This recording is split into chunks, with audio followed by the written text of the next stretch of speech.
我想先請大家閉上眼睛，回想一下那個讓全球經濟幾乎停擺的時刻。2008年，那個時候大家可能還在看着電視新聞，心裡想着這只不過是大洋彼岸的一場金融感冒，結果轉眼間這就變成了一場席捲全球的海嘯，就連我們在台灣也能感受到那股寒意。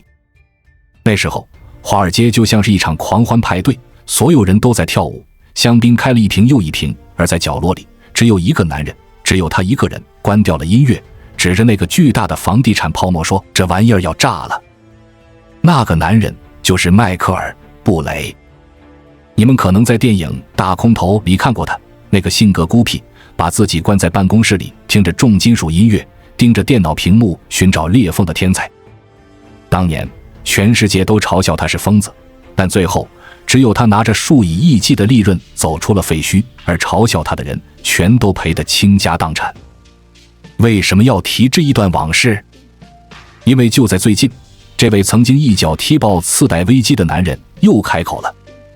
在這個大家都在為 AI 歡呼，股市看起來一片紅火的時候，他的話就像是深夜裡突然響起的防空警報，刺耳，讓人不舒服，但你絕對不能忽視。因為這一次他看到的不僅僅是一個泡沫，而是一個即將吞噬我們未來的巨大陷阱。他告訴我們，未來幾年我們可能要面对一場漫長而深不見底的熊市，那場面恐怕會比2000年那場慘烈的科技泡沫破裂還要恐怖。我知道這聽起來很刺耳，我們台灣人很聰明，我們有着引以為傲的半導體產業，我們的科技實力支撐着全世界的運轉，看到股市上漲，大家心裡都高興。但是朋友們，布雷不是在潑冷水，他是在告訴我們，這艘看起來正在高速航行的巨輪底下的引擎可能已經壞了。你以為現在熱火朝天的 AI 是救世主？在布雷眼裡，這更像是一場精心編織的局，一場要把無數人的血汗錢絞殺在裡面的巨大騙局。這絕對不是危言聳聽，因為他指出的是市場結構性的崩壞，就像房子的地基爛了，你在上面蓋再漂亮的摩天大樓，最後也只能是廢墟一片。讓我們來聊聊我們的錢袋子。過去我們大家都知道，投資就像是在海上航行，雖然有風浪，但只要你眼光獨到，總能找到那些逆流而上的好股票，找到避風港，保住本金，甚至大賺一筆。那是為什麼？那是因為過去的市場是由一群主動投資者在掌舵的。這群人就像是我們台灣那些精打細算的老闆，他們會深入研究每一家公司，看財報，看產品，看管理層，像是在沙灘裡找珍珠一樣，把那些被低估的好公司挑出來。但是現在呢？現在的市場變了。布雷看着這個市場，他說，這就哪怕像是一艘正在全速駛向冰山區的泰坦尼克號，最可怕的是船長室裡沒有人。是的，你沒聽錯，駕駛這艘巨輪的舵手已經被一群只會按按鈕的機器人取代了。超過一半的市場資金都湧進了那些所謂的被動型指數基金，也就是大家都熟悉的 ETF。 這聽起來好像沒什麼大不了，對吧？甚至很多理財專員還會告訴你，買 ETF 最穩健。但布雷卻看到了這背後的驚悚片劇情。這意味着什麼？這意味着當風暴真正來臨的時候，不再是只有幾艘破舊的小船翻覆，而是整個艦隊無論好壞會被綁在一起沉沒。因為這些機器人不懂什麼叫價值，不懂什麼叫風險，他們只知道只要指數跌就全部賣出。過去你還能指望某些被忽視的價值股給你一點點溫暖，但在這種機制下，當指數下跌時，他們也會被無情地捲入下行漩渦，沒有人能幸免。那種一體下跌的恐怖場景，在美國這片號稱最成熟的市場，竟然會變得無處可逃。這就是為什麼布雷甚至關掉了自己的外部基金，寧願只帶着自己的錢去面對這場他遇見的腥風血雨，因為他不想看到任何一個信任他的人去經歷那場即將到來的煉獄。接着，我們必須談談那個讓大家瘋狂的字眼 AI。 現在的市場只要沾上 AI 2個字，股價就跟坐了火箭一樣。布雷這次沒有客氣，他直接點名了一家現在炙手可熱的 AI 概念股 Palantir。這家公司在 AI 的浪潮中被捧上了神壇，股價高得讓人頭暈目眩。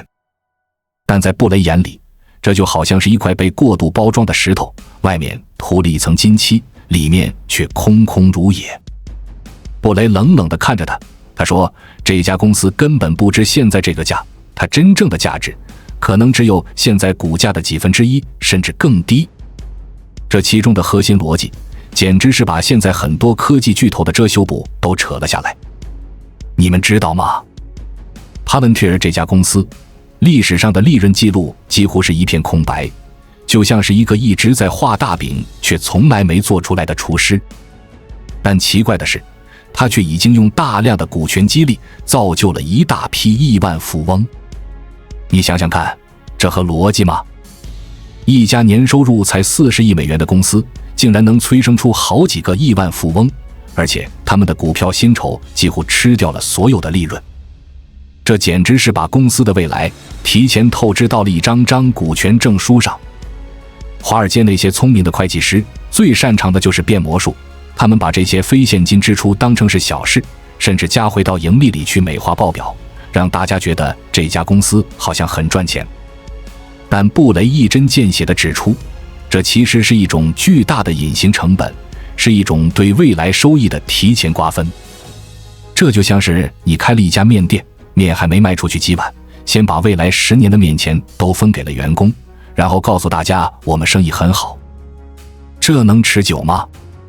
布雷買入的是 Palantir 2年期的看跌期权，他賭的就是他在相对較長的一段时間裡，股價會像斷崖一樣崩塌。這簡直是赤裸裸地揭露了在 AI 的狂熱下，多少公司正在玩着一場空手套白狼的把戲，用概念和夢想提前收割着未来的利潤，卻把真正的風險留給了那些不明所以的散戶，留給了那些辛苦攢錢想投資未來的你和我。如果我們再往深處看，這場 AI 的狂熱在布雷眼裡簡直是2000年那場數據傳輸泡沫的完美翻版。年紀稍長一點的朋友可能還記得，當年光纖和路由器的鋪設被視為互聯網的黃金大道，資本像洪水一樣湧入，股市一路狂飆。那時候大家都在喊互聯網改變世界。這沒錯，互聯網確實改變了世界，但投資互聯網股票的人呢？我告訴大家一個數據，聽完你會背脊發涼。當年的股市在2000年3月就見頂了，然後開始一路狂瀉。但是那些公司的資本開支，也就是他们真正花錢去買設備、建基建的時候，卻是在那個頂峰之後足足晚了1年多才達到最高點。這說明什麼？這說明當市場情緒達到頂點，當股價已經飛到天上的時候，真正的錢才剛剛開始投入到基礎設施的建設中。這就是所謂的錯位。現在呢？布雷看着現在的市場，他說，我們正處於一個比當年還要瘋狂的階段。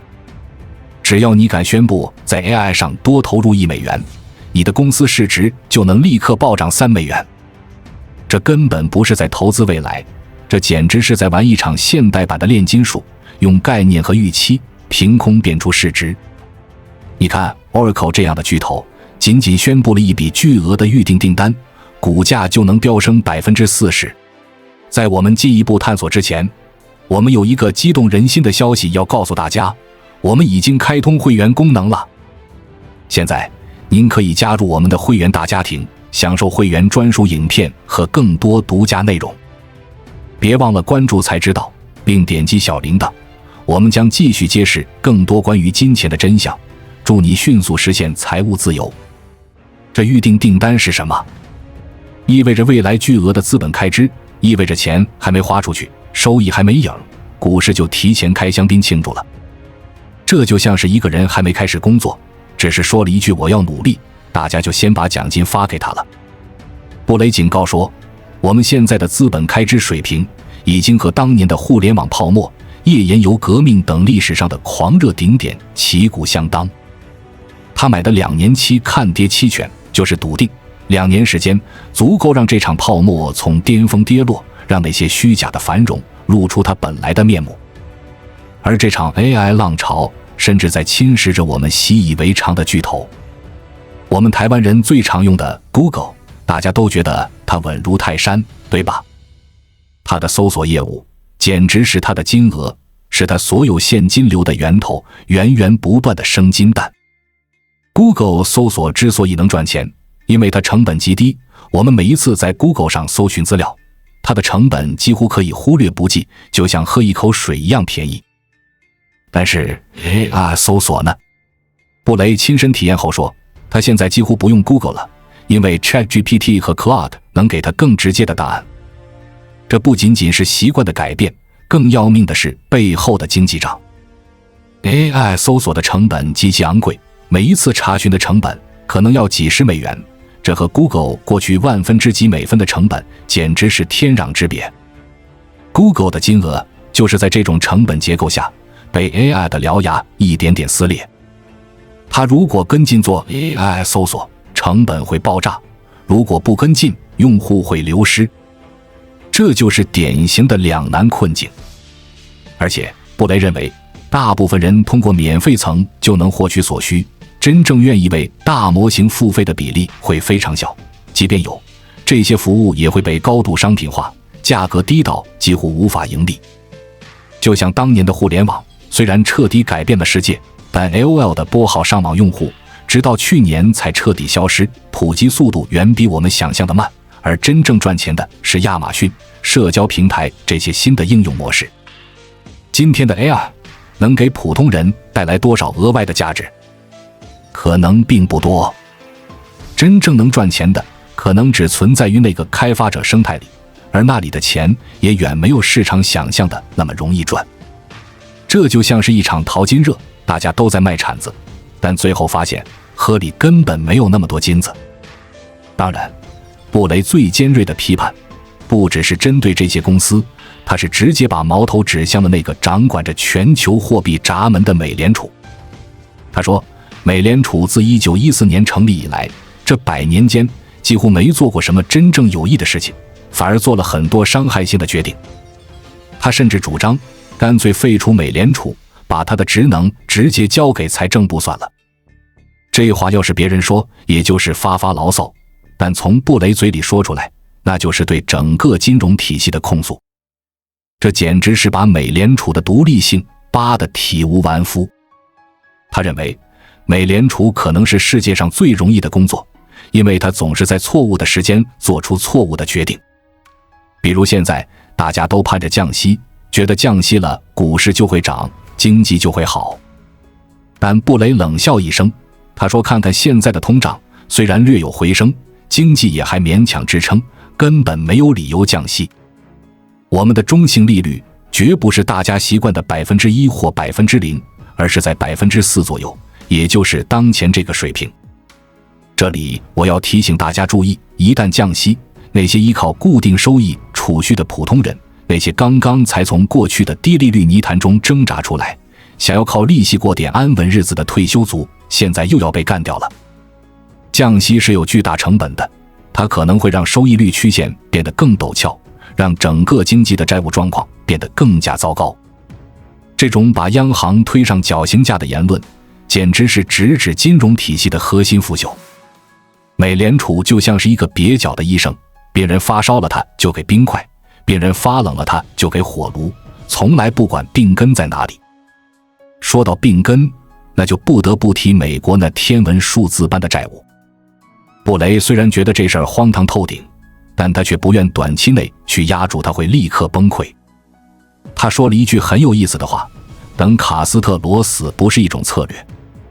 什麼意思啊？就是說國家的力量很強大，尤其美国還擁有全球儲備貨幣的地位，他能做很多事情來苟延殘喘，你不能賭他明天就倒。但即便如此，他也承認這個數學題怎麼算都是無解的。美國每年4.5萬億美元的個人稅收，加上4000億美元的公司稅，即使把公司稅翻倍，也根本無法覆蓋每年1萬億美元的利息支出，更別提那些龐大的福利項目。這簡直是一台瘋狂的燒錢機器，卻在不斷地透支着未來。這就像是一個家庭，每月的信用卡利息已經超過了工資收入，卻還在不停地刷卡買奢侈品。我們正在目睹的是一場由被動投資、虛假估值和不負責任的貨幣政策共同編織的巨大泡沫。這聽起來是不是很絕望？但是，朋友們，認清現實才是生存的第一步。我們台灣人向來以韌性和智慧著稱，我們經歷了多少風雨，從亞洲金融風暴到網絡泡沫，再到金融海嘯，我們都挺過來了。為什麼？因為我們懂得居安思危。當潮水退去，那些被虛假繁榮遮蓋的礁石就會露出它尖銳的棱角，刺穿無數人的財富夢想。布雷不是在煽動恐慌，他是在用他那雙能看穿迷霧的眼睛提醒我們，一場漫長的寒冬可能正在悄然降臨。當所有人都告訴你 AI 是未来，股市永遠漲的時候，請稍微停下腳步，听听這個曾經救過無數人命的瘋子的話。你的錢袋子是否已經準備好迎接這場暴風雨？你是不是把自己所有的積蓄都押注在了那些你根本看不懂的代碼和概念上？是否已經找到真正的避風港？或許在這個紙幣氾濫、信用崩塌的年代，那沉甸甸的黃金才是這動盪時代裡能給你一絲慰藉的真實資產。畢竟，在所有的紙面財富都可能化為烏有的時候，只有真正的稀缺，只有握在手裡的真實，才能對抗那無情的绞殺。別做那最後一隻被端上餐桌的火雞。保持清醒，保持警惕，保護好我們辛苦打拼來的財富。關注我，我識財之道，帶你解鎖更多金錢的真相。